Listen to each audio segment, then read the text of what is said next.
dundu leen koor gu neex ak Boustan ca Kanam TV. Boustan ca Kanam TV moo leen di ñaanal kooru jàmm. أعوذ بالله من الشيطان الرجيم بسم الله الرحمن الرحيم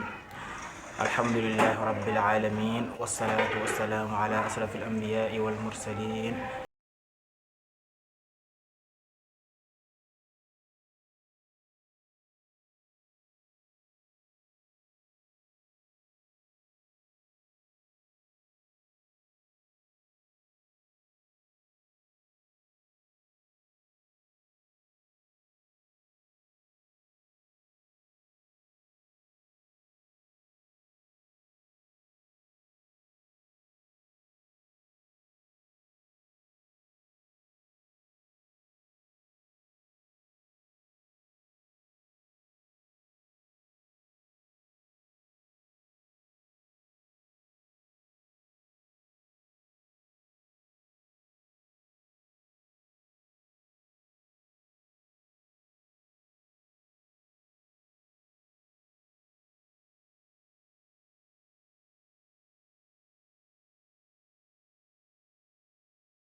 lu war ci mboolem jullit yëpp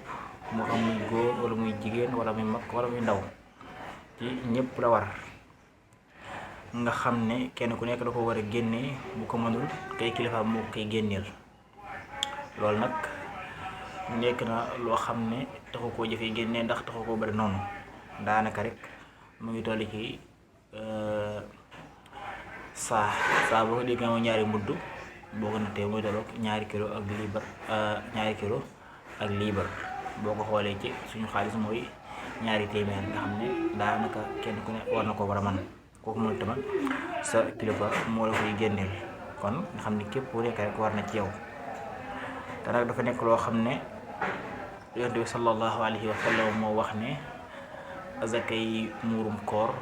maanaam bu fekkoon koor ndax am lu koy bëri de mooy asakay muurum koor ñoom nit ko dañ ne bu wooree ba koor a jeex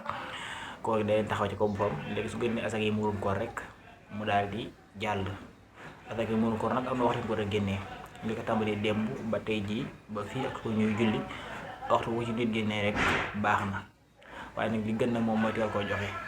ndax li ci xekma bi rek mooy jullit ñëpp ku ne mën a am loo suturloo ba nga bañ a xëy di yalwaani ngir suura ci mboolem jullit ñëpp kon ci ki mi war mooy ki nga xam ne am na lu mu dundee ca bés ba mu des waaw nga xam ne bés yi am na lu mu ci dundee ba mu des kooku ci moom lay war kon nag na ci ñëpp góorgóorlu la farlu ci te sàkku ci diyaaba ngir suñu borom man ñoo nangul mboolem jëf yu sell yu baax na des biir koor gi yëpp te ñaan baax suñu borom may ñu ak dégg ak topp ak jariñu te may ñu fekkal ko ay at yu bëree ak ñu ñëw rek ñu gën caa amul tawfiix suñu borom gën caa mën a jëf lu ëpp li jëfoon ci at yi ko weesu ci barke bi Yonent bi sallallahu alayhi wa sallam wa sallallahu wa sallam ala sayyidina Muhammad nabil ummi wa ala alihi wa sahbihi wa sallam. Boustan ca Kanam TV moo leen di ñaanal kooru jàmm.